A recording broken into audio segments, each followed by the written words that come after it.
Onze Geschicht. Onze Geschicht wordt aangevoerd van George Rempel in Winkler, Manitoba. George Rempel is zelfs in Mexico geboren, opgewassen, is door jaren scholier geweest. Dan heeft hij jaren in Manitoba en Canada gewoond, wo hij de Mennonitische Lehranstalt MCI in Gretna bezocht heeft, en Kurse genomen heeft, en dan voor jaren in Elmer, Ontario, geschafft heeft met documentationarbeit in je MCC voor de Mennoniten, wordt van Mexico naar Canada tragen. Einer van ons, die wie in Mexico geboren, opgetrokken en waren naar Canada getrokken zijn, de Geschicht zelfs metbeleefd en wieder uitgestudeerd heeft, en nu hier waren jeft. Dit is Geschicht nummer 8. Ik zie Hen Rampel en ik wens je een gouden omvang.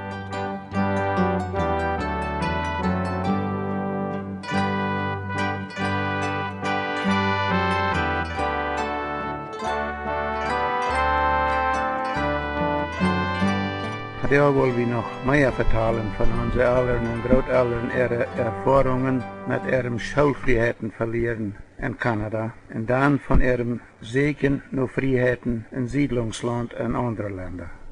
In oldkolonische und kartische Schulen in Manitoba und Saskatchewan können die provinziale Regierungen nicht viel Gelegenheit finden, ihren Einfluss auszuüben, weil ihre Schulen kontrollierten hier nicht die lokalen Regierungen, das damals in Russland, hier kontrollierten die Oms ihre Schulen. Und doch hatten die provinzialen Regierungen dort mit dem oldkolonisch-mennonitischen Schulwesen verstanden, noch viel böser sehr politisch zu merken, als die russländische Regierung voran. In Russland geht dort so 90 Jahre, was in Kanada mal so 45 Jahre geht, also mal halb so lang. Wo reagierten unsere Voreltern dazu, wenn die provinzialen Regierungen an so angeschickt und streng behandelten? Im Jahr 1919, als das anfing sehr klar zu werden, dass die Manitoba und Saskatchewan Regierungen fast entschlossen wären, den Mennoniten die Schulfreiheiten wegzunehmen, die kanadische Regierung an 1873 für immer versprochen hat, dann fehlten unsere Eltern und Großeltern einfach betrogen. Und sie, die Oldkolonie von Manitoba und Saskatchewan, schickten eine Delegation Männer nach Südamerika, um dort noch Freiheiten und Siedlungsmöglichkeiten zu suchen. Diese Delegaten waren Klaas Heide und Cornelius Rempel von Manitoba, David Rempel und Julius Wieb von Swift-Current, Saskatchewan, und zwei Predikers, Johann Wahl und Johann Peiwahl von Heeg, Saskatchewan. Diese Delegation sucht an Uruguay, Brasilien und besonders an Argentina nur passende Siedlungsländer in gewünschte Freiheiten. Aber sie fingen dort nicht, wo sie nur suchten. Aber ein mexikanischer Beamter, der da an eine mexikanische Botschaft in einer Embajada in Brasilien ein Arbeiter war, der hat von den Mennoniten ihre Delegation in ihrem Sieekjen nach Freiheiten und Siedlungsmöglichkeiten in Brasilien gehört. Und der sagt sich diese delegierte Männer von Kanada ab und sagt an, ich glaube, wo je noch Sieekjen, das kann je in Mexiko alle finden und haben, oder kriegen. Die andere Delegierte hatten scheinbar gar nicht so recht zu hören versucht, was das Mexikaner anzusagen hat von Mexiko. Mexiko wäre ja ein Land, wo Pancho Villa seine Revolution herrscht und von wo man an der Zeit überhaupt nicht viel Gutes hört. Aber Johann Peiwahl von Heeg, Saskatchewan, der ein bisschen so mehrere Sprachen verstand, dem wird dort gut satten geblieben, was die mexikanische Beamte anhat, prof zu sagen. Nachdem die Delegaten etliche Monate in Südamerika noch passende Siedlungsland Ram gesagt hatten, kamen 5 von diesen geschickten Männern im November 1919 zurück nach Kanada. Aber Johann Wahl, der kam nicht mehr zurück. Der war in Curitiba, Brasilien, gestorben und begraben worden. Als die anderen 5 Delegaten zurück in Kanada angekommen wären, hatten sie scheinbar nicht viel Positives zu berichten. Weder dort in Brasilien gute Siedlungsmöglichkeiten wären, und dort die Regierung sich darüber besennen will, ob sie an ihre gewünschte Freiheiten geben will, und dann an darüber schreiben wird. Und dann auch dort ein mexikanischer Beamter an in Brasilien gesagt hat, dass sie in Mexiko würden finden können, was sie in Südamerika nicht fangen. Beides passende Siedlungsländer und Schul- und Religionsfreiheiten. Im Jahr 1920, ganz Anfangsjahr, hatten die Lehrer in Manitoba und in Swift-Current, Saskatchewan, durch einen John Stelk erfahren, dort in Alabama und in Mississippi passende Siedlungsländer zu verkaufen wären. In dort Stelk, die wahrscheinlich ein Landagent war, glaubt, die oldkolonischen Mennoniten in Kanada würden durch ihre gewünschte Schulfreiheiten kriegen können. Und all am 15. Januar wird eine Delegation angeschickt, dort zu untersuchen, ob dort wirklich passende Ländereien wären und ob die Regierungen dort wirklich willig sein würden, die Oldkolonie Mennoniten gewünschte Schulfreiheiten zu geben. Von Swift-Current fuhren Julius Wieb, und Vorsteher Jakob C. Friesen, von Manitoba Peter Harms, und Vorsteher Franz Freise. Die Hague-Gemeinde schickt diesmal noch nicht ihre Delegaten. Mit Richter John Stelk Tope kommen die Delegaten in Montgomery, Alabama, für den Gouverneur und leihen am Fair nur was sie sehen. Der Gouverneur gibt dann aber nicht zufriedenstellende Antwort zu ihren Fragen. Dann fahren diese Delegaten in Stelk nach Mississippi und versuchen dort mit der Regierung dasselbe. Da wird angesagt, dass die Regierung die gewünschte Freiheiten für einen auswirken kann und dann an die Post heranschicken. Dann beseinen die Delegaten durch ein 200.000 Acker großes Fleck Land, was zum Handel ist. Das Land gefällt an. Sie knappen auch vor so ein Bett einen Landhandel an und fahren dann zurück nach Haus und berichten, was sie gefunden haben.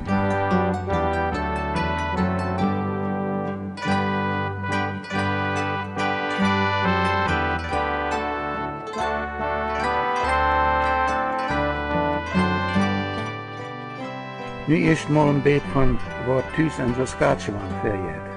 Wenn je deel, nachdem de Delegaten teruggekommen sind von Mississippi, dann schicken die Ooms von Hague Tiding nach Swift-Current in Manitoba, dass die Regierung an der Hague-Reserve sehr streng wird mit ihr Schuldwangsgesetz und viel Forders für gerecht nimmt, wenn ihre Kinder nicht in ihre Public-Schulen schicken.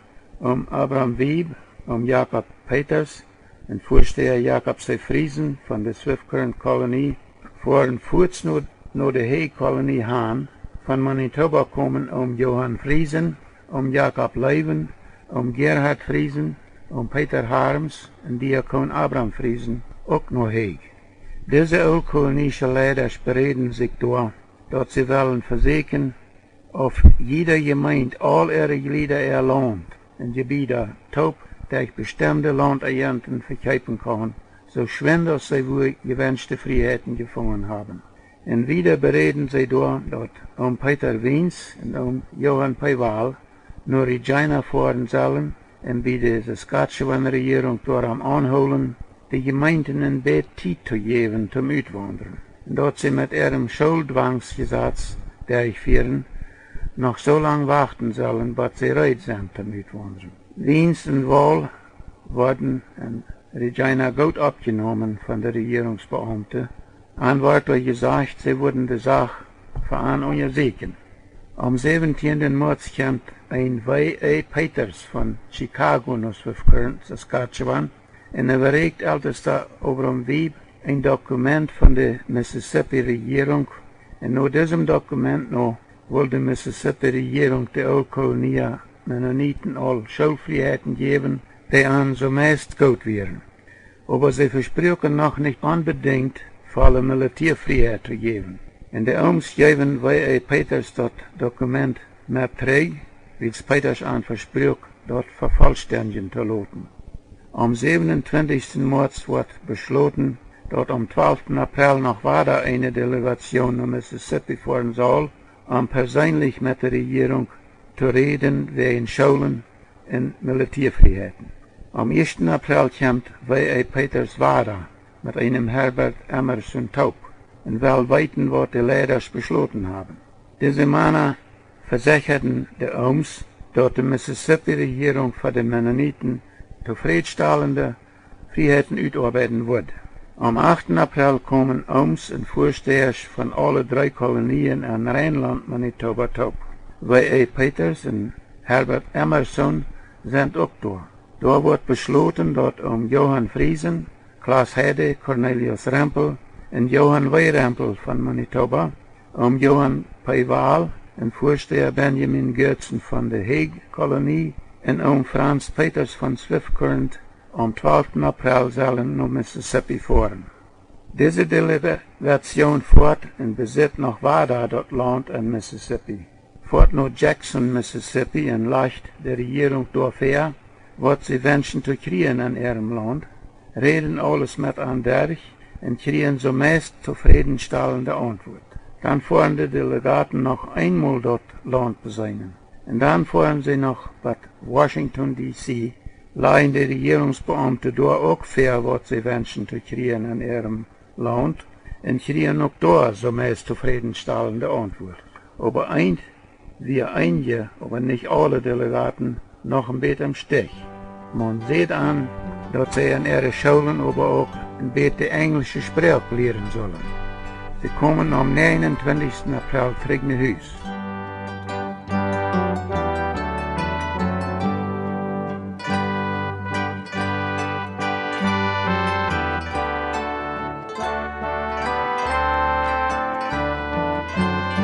Hier will ich nu eerst mal ein bisschen vertalen von was Schullehrer Jakob Peters in seinem Dagbuch von dem in Mississippi ein bisschen Englisch lernen sollen, schrift.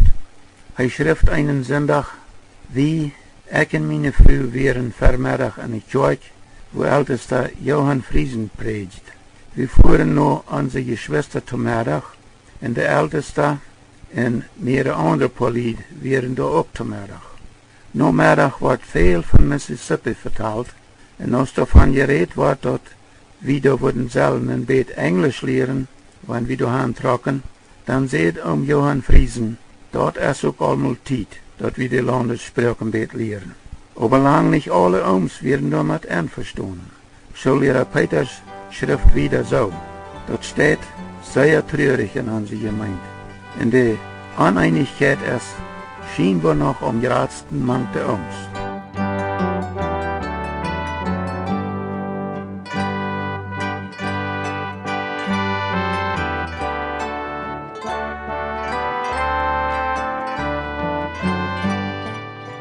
Am 4. Mai ist in Rheinland Wada-Bruderschaft. Da wird beschlossen, kurz nach Wada eine Delegation nach Mississippi zu schicken, dort den Landhandel einzuleiten. Am 7. Mai ist auf der Hague-Kolonie Bruderschaft. Aber da sind die Brüder voll von Brasilien tragen, wann auch noch einmal keine Nachricht von da gekommen ist, ob sie an ihre gewünschte Freiheiten geben worden. Am 11. Mai ist auf der Swift-Kolonie Bruderschaft. Die Brüder da sind auch für nach Mississippi tragen. Sie beschließen, dass David Rempel und Cornelius Schmidt sollen Fußbad Manitoba fahren und von dort mit den Manitoba-Delegaten Taub nach Mississippi fahren und den Landhandel vorig machen. Von Manitoba fahren ditmal Peter Harms, Vorsteher Franz Freise, Klaas Heide und Johann W. Rempel. Diese Delegation fährt am 14. Mai auf nach Mississippi. Besitzt noch einmal Ware dort Land und lässt dann einen Handelskontrakt von Aufgoten anleiten. Sie haben bereit, 125.000 Acker Land zu kaufen für $18 US den Acker. Weil es aber dort Land erst angemeten worden hat, kommen die Delegaten zurück nach Haus und berichten, wo weit sie den Landhandel angelegt haben. Sie informieren die Brüder, dass der Verkäufer $2 am Acker Anholungsgeld verlangt, den Handelskontrakt ganz vorig zu machen. Am 1. Juni 1920 ist noch Wada eine Bruderschaft. Da wird bestimmt, dass jeder einer angeben soll, wie viel Acker Land er kaufen will in Mississippi, und dann seine $2 am Acker Anholung machen. Wieder wird beschlossen, dat nog waarde eine Delegation naar Mississippi geschickt worden soll, die $2 om elke aantoling te maken en dan den Landhandel ganz vorig te maken. Aber als diese Delegation naar Mississippi fahren will en wat aan de US-grens komt, dan laten de amerikanische Grenzbeamten aan nicht an de US innen. Man sagt an nicht, woran die Grenze von Mennoniten gemerkt ist, aber bloß, dass sie keine Mennoniten von Kanada laten dürfen. Later, als dat noch lang nicht wart, dat die Grenze naar de US wieder opwaart voor de Kolonie, dann wollen sie uit dem angeknappten Landhandel in Mississippi eruitbekken. Aber dort kost de gemeente een grote schoof geld. Davon reden wir lot noch mal mehr. Mit dem Plan, naar Mississippi zu trekken, scheint dort uit te zijn.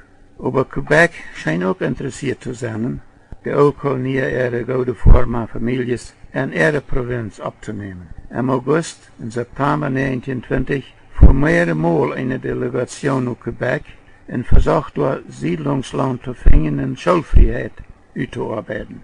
Siedlungsland wird all goede zu finden und zu kaufen, aber zufriedenstellende Schulfreiheit kann man da nicht ausarbeiten.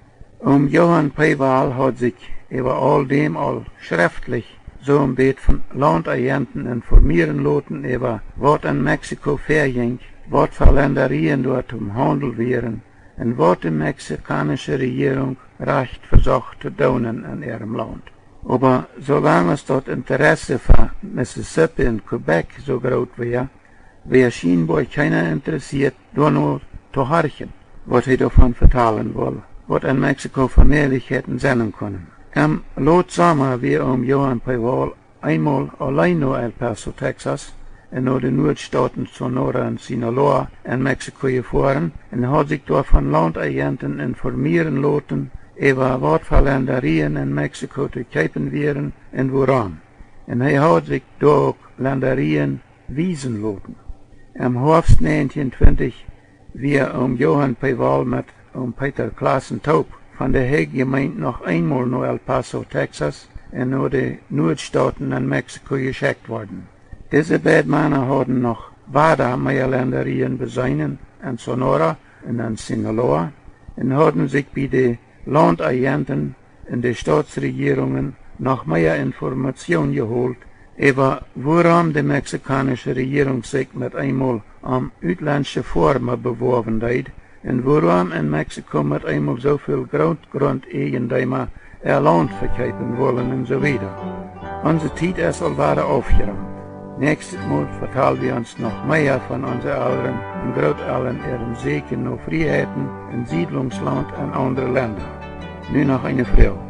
Es ist 11:30 immer saß, oder kann das auch mal 7 sein. Was nächstes Mal? Nächste George Rampel.